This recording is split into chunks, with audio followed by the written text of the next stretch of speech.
guys, so we're back with the podcast Bros Before Shows, episode 6. This is the 6th episode of The Last of Us and also our 6th episode, so that's really cool. Yeah. We also have The Mandalorian coming out March 1st. Nice. And then the Ant-Man movie that we'll be doing a review on very, very soon as well. Yeah. All right, so very excited. This year looks like really cool stuff. Like I saw all the trailers for March for Ant-Man. Yeah. Dude, there's a lot of cool movies coming out in March. There is a lot of really cool content that's coming out. Not only with Marvel, but with other games and sci-fi stuff that's actually really fun. Yeah, have you seen the 64 trailer?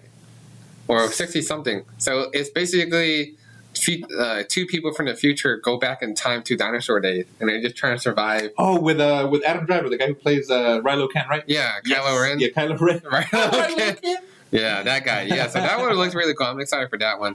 I think my most anticipated movie next month. Yeah. I forgot. It's Creed. Yeah, Creed is my most Creed is good, only because I'm saying Jonathan Major and Ant-Man was and really Michael cool. B. Jordan, both of them amazing actors. Yeah. If you don't know Jonathan Majors, I think he's been in other stuff, but like his big breakout was with Lovecraft Country, and he was great in that show. Yeah, exactly.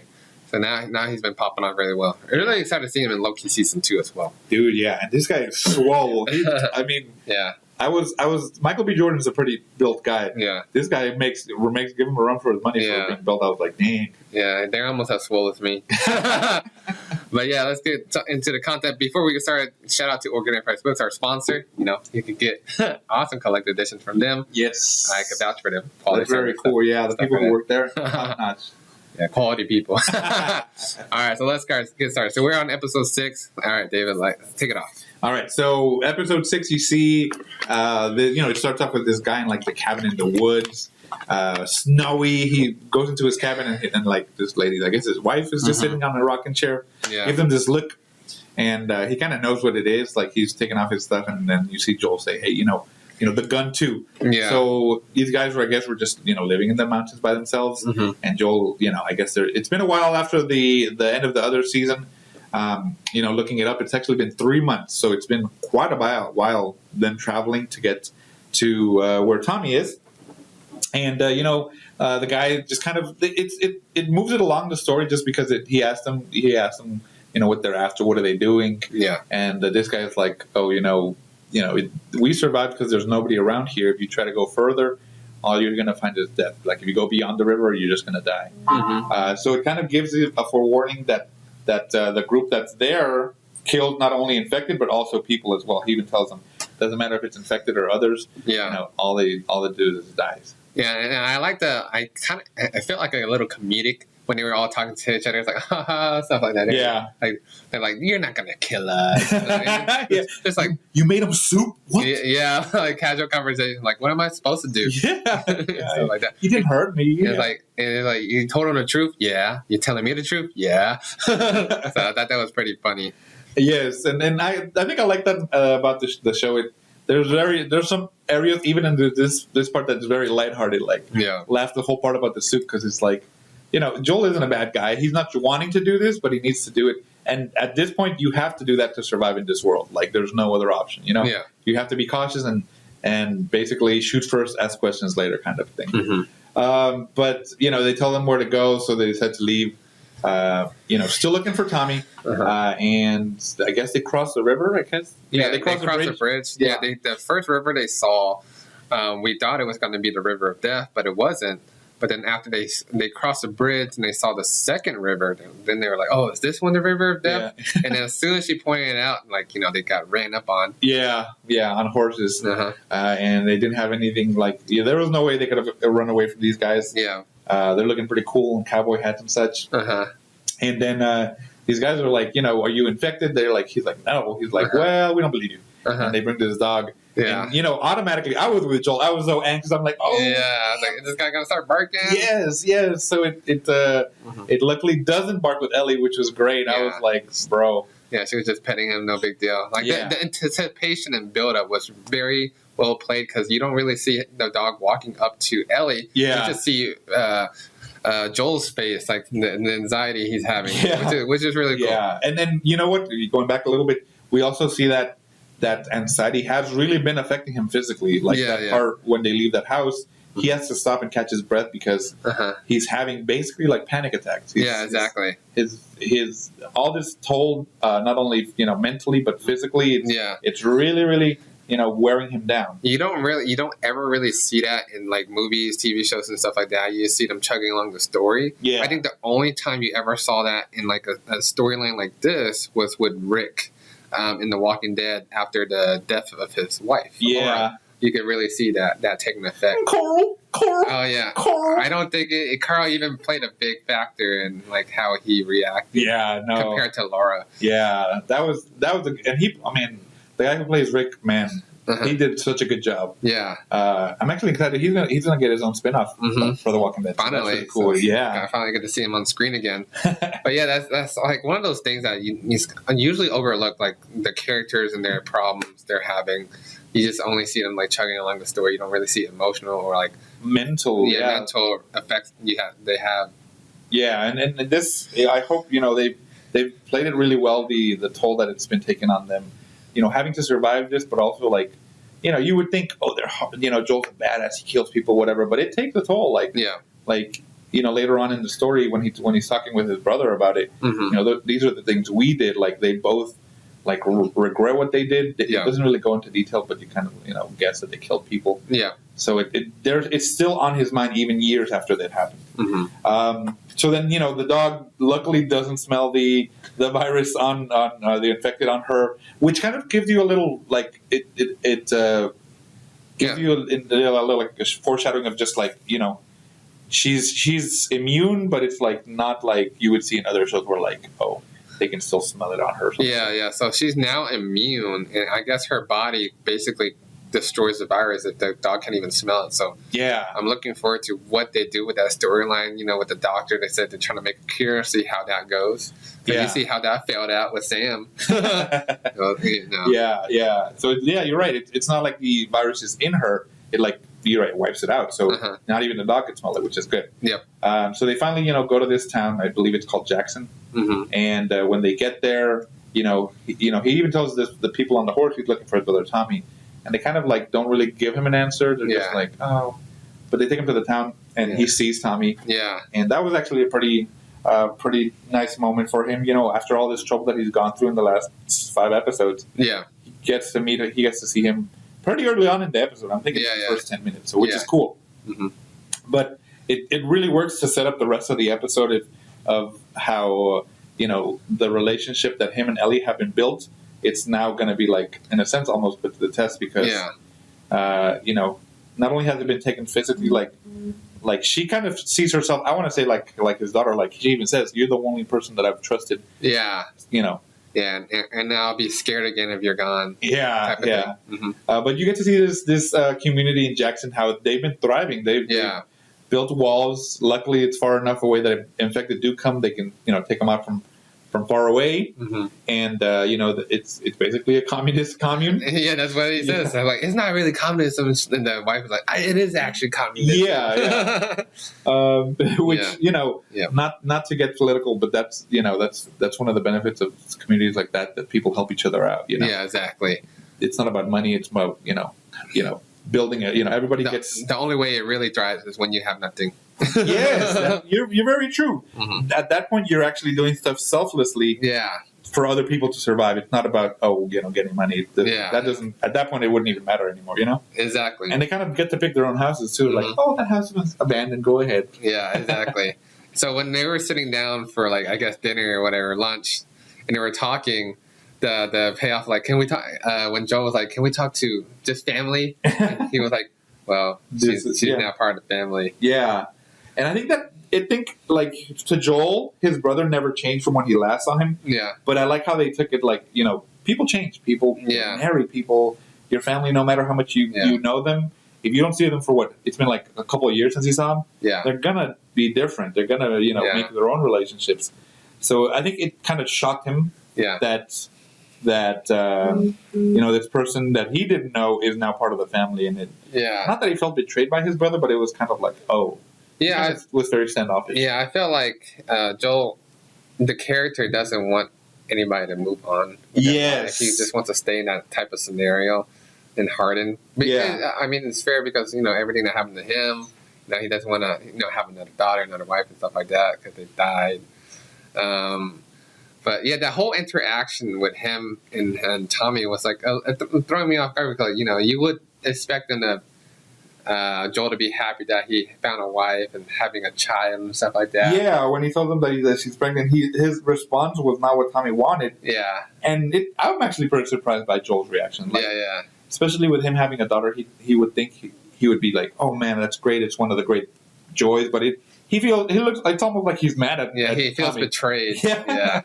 Like if I can't move on, you can't move on too. How dare you move on without me? Yeah, but he can't. He comes to the town with technically a daughter. Yeah, basically, right? Yeah. And then we see, the other part of Ellie, like, kind of adjusting to this as well. Like, they give her new clothes and such, and she's, she got that thing from the lady for her. Oh yeah. Yeah, for her stuff. Yeah. And then they watch a movie for the first time, getting a haircut. Yeah, and then even Maria, there's like, she kind of tells her to, not that she's saying that Joel's not a person to trust, but she's like, do you know about his past, kind of thing? Yeah, stuff like that. Yeah, but Ellie kind of throws it back at her. Do you know what your brother, like your husband, what Tommy did? Yeah. And so you kind of see like Maria knows about it, but she's like ashamed of it as well. Yeah. So we kind of see how, even at that point, even in the safe location, even Ellie's like not very trusting of these people either. Like she's kind of standoffish towards Maria. Yeah, and then they did say, like, when they were bringing up the River of Death, whatever it was, like, yeah, we have this reputation, but all reputation is not bad. A bad reputation is not bad. It's just a way to protect yourself. Yeah, and basically that's what David said. We don't try to communicate with other people. We don't have the radio on. Because if you do that, you invite bad people to come in. So. Yeah, and we only, kill people who try to mess with us. Yeah. It's not like they go out killing everybody, I guess. Yeah. Well, who knows? It's I feel like there's more to unpack with that community. Yeah. But maybe we'll see that down the road. Who knows? That's true. And in a sense, I feel like that community is kind of like, in a sense, a personification, or Joel is personified in that community because he's like that too. Yeah. He's not trying to go out of his way to be social. He's very standoffish. He shoots first, asks questions later. Yeah. Like not trusting of anybody. And that community, even though it's thriving by themselves, like I think even Elliot's like, you could help other people with what you have, but instead you kind of just cut yourself off. Yeah. And then during that part, you see, I guess Tommy confront Joel about what's going on with Ellie, and that scene was great where he breaks down. Yeah, finally. Yes. Finally have somebody actually like put all his trust into and stuff like that. Yeah. You don't really have that. Yeah, it does show that vulnerability, and what a great acting by Pedro Pascal on it. It was really good. Like I felt that when he's like I'm gonna fail her. Like he's just brings out his heart and be like, I'm gonna fail her no matter. Yeah. She had to kill a guy because I wasn't fast enough and I couldn't hear out of my ear. And I'm having these attacks, these panic attacks. He's telling him something that he didn't tell anybody. He didn't tell Ellie. Yeah, even though he's been with her. Yeah, everybody. And he hasn't seen Tommy in so long, but he automatically just like bears his heart to him. Yeah, and he's like, and she's immune. Like, yeah, and he wouldn't tell anybody. Yes, exactly. And he's like, I saw her get bit. She's the cure, and you need to do it. Like, you need to basically take her to the location because I can't do it. And you see, it's very like I understand Tommy's response where it's like very torn. Like, can you imagine figuring out now we have somebody with a cure. Yeah, but now you have a kid on the way. You finally moved on with your life. You have a kid on the way. You're married and stuff like that. Like, I can't be doing these dangerous things anymore. But if I don't, then I won't be able to save the world. It's like your family or the world type of thing. That's really tough. Yeah, and then Tommy says he'll do it, and then I guess Ellie overhears her. Yeah, and that is another great scene when Joel and Ellie kind of confront each other about their relationship, and I wasn't expecting for Joel to be that tough on her like that. Yeah, You're not my daughter. I'm not your dad. That part. Oh, I was like, you're right. You're not my daughter. Yeah, and he just, oh man. After everything they've been through, like him calling her cargo, and then they probably having laughs and jokes. Yeah, together and stuff like that. I'm just like, damn, okay. He's still like, asshole. Yeah, but you know what? It really does drive in the point that the loss can last so long. Yeah. Because he's still like that. When he saw that girl that looked like Sarah, he's like, oh my gosh! Like he was hopeful that it was her, but he saw her die. Like, why would you be hopeful about that? Yeah, exactly. So the portrayal of grief and loss in this show is amazing. Like seriously, props to that. Just how they portrayed it, not only for him but also for like Ellie as well. Yeah. And then so in the morning you see that Tommy goes to get Ellie, and they go to the stables. And then when she goes there, oh, Joel's waiting for her. So I guess he kind of had a change of heart. Yeah. And so they take off together. So that was good. That was kind of like they took me on that roller coaster where I'm like, oh no, and then oh yay, yeah, they left together. Yeah, exactly. So then they leave the Jackson community, and they travel to. I guess they're going to Colorado, right? Looking for the Fireflies. Uh-huh. They get to the time they see that sign on the like street sign that had the Firefly symbol. Yeah. So they go to the hospital there, and they see monkeys. So that's actually really cool too as well. Uh-huh. I know other shows have like shown animals and stuff. Yeah, actually, you see quite a bit of animals in this one. You see the monkeys, you see the cattle. Yeah, the buffaloes. Birds, you see rabbits. You don't really see that in like that episode. So that's really cool. Yeah. And so they make it there, and while they're, I guess, looking for somebody in the hospital, hopefully the Fireflies, they hear, raiders come out, and so they try to take off one of these raiders. Obviously, he comes in and they fight with Joel. Yeah. And, Joel manages to snap his neck. Yeah. But in the process, he gets stabbed. Yeah, and I like it because he did the same move like you would do in the video game. Yeah, exactly the same. Yes, like, when you're fighting humans, Yeah. Yeah, which is really cool. I very, very cool that they show that on the show. Uh-huh. And then they take off, of course, to try to get away. And then Joel falls because he's been stabbed and he's like gushing blood. Like, yeah. And then you have her crying like, I don't know what to do without you. I'm so scared and stuff like that. And you have that cliffhanger. There's no way he's dead though. Yeah, of course. He just probably passed out from blood loss and stuff like that. I don't know how she's going. Like I never played the game, so I don't know how it's going to be. This is a very big cliffhanger. I believe there's only 3 episodes left. There is, there's 3 episodes left, right? Yeah, so they're picking up the pace on this very, very well. I guess maybe on the last episode they'll finally come to the Fireflies, and I don't know what's going to happen after that. Yeah. Now we're definitely moving towards the aspect of Ellie's role as the cure. Yeah. We finally finished. I want to say we concluded the aspect of Joel finding his brother. We got that conclusion that kind of got resolved, and now it's moving on to the next part. Yeah, and it's crazy that he spent so long trying to find him, and he leaves the next day. Dude, yes, I was about to say that. Wow, what if you could have waited a week? No, listen, I gotta go. Uh-huh. And I feel like maybe I know it's part of the show, but I feel like it's rushed. But they besides that information of Ellie and stuff, there really wasn't anything for him to do. Story wise, like if they would have showed us a week there, I kind of think it would have drawn.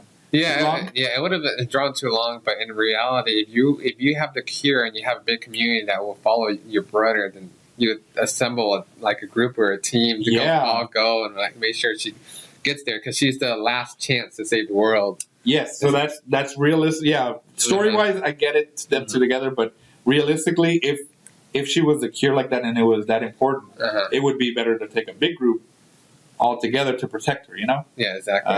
Or not a big group, but your best people to go with her to protect her, to make sure she gets there safe. Yeah, exactly. But yeah, it's moving the story along. I think now it's going to probably pick up a little bit, which is great. We're going to see what happens next week with Joel being, hurt and Ellie now having to take that responsibility of taking care of him now. Yeah.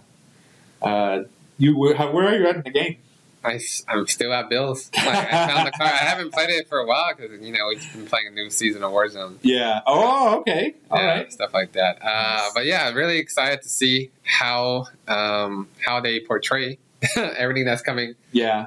The next 3 episodes, basically. Yeah. How it comes out. How they're gonna bring Joel back to life. Yeah. I don't know if she's gonna bandage him up and lug him around, or if she's gonna find some random straggler and find trust, or maybe some Fireflies are just walking around and help him out. Who knows? But that's a really big cliffhanger.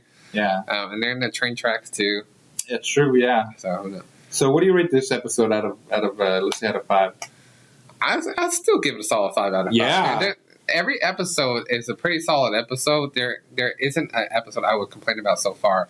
There really is not. Yeah, every episode moves the pace very well. You don't really get bored or tired. I feel like none of the scenes really drag out. They give it enough time. Even when talking with Tommy, catching with Tommy, it was very brief. Yeah. So I feel like they give everything enough time to let the story flow and not too much dialogue. Yeah, that's true. I feel like, we know that it's the story of Ellie and Joel. That's basically the driving force of the show. And even though we've had other, the one with Bill and Frank, like that whole episode was about them, but it drove the story forward for Bill and Joel and Ellie to move forward. Mm-hmm. So there's not like these extra relationships that kind of have to flesh out. Like, no, we don't need any of that. Yeah, we're just trying to move it forward. And this was a great episode.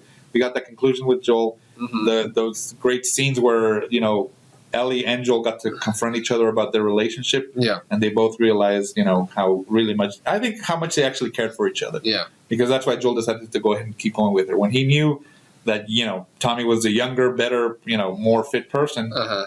He understood that his relationship with Ellie was basically the driving force for her to, I guess, in a sense, to just keep going. Yeah, exactly. So this is really good. I really enjoyed the episode. It was great acting. Uh-huh. My respects again for Pedro Pascal and Bella, who does Ellie. Man, they really show their acting on this one, and I loved it. It was great. Yeah, and it gets me excited to see Mandalorian, him reacting with Grogu again too. He got a lot of that experience from helping with Grogu. There you go. That's why he's so good with Ellie. Imagine if he was like that with Grogu. It's like, I'm not your dad. And you know what? It's actually very true because in a sense, that's basically how the Mandalorian started. It was just a cargo. He was delivering the baby, and he ends up, taking care of it, getting this fatherly role. Yeah. And as we saw, even in the book of Boba Fett, like those little episodes with the filler with Grogu was great. I thought that was awesome. Now, even Grogu was like, I'm going to leave. Spoilers if you haven't seen it. I'm going to leave, Luke Skywalker to follow, basically his new father. Yeah, basically. So I thought that was really good. Yeah. So it ties in really well with The Last of Us too. So taking that role from Mandalorian, bringing it right back into The Last of Us. Yeah, it was really good. So great show. I've been enjoying it so far. Like you said, there hasn't been an episode that I would be like, oh, you can skip this. No, all of it is great and it moves really quickly. So it's great. And, it's lucky for us because each of these episodes is almost like a movie, bro. This one was an hour and 6 minutes. Yeah. Man. Especially, imagine having, back then where you had to watch, 30 episodes for one season or something, and half of them are filler. You mean crap. The Walking Dead, season 3 to 7? Remember back in the day when CW, they had 20 to 30 episodes each season of The Flash and stuff like that, or Arrow. Dude, yeah. And the only time it gets good is on the second half. I'm like, man, just give me the second half. Right? Yeah, but all the TV shows and stuff like that nowadays are really exciting. I'm glad HBO is putting out really great content, Netflix and stuff like that as well.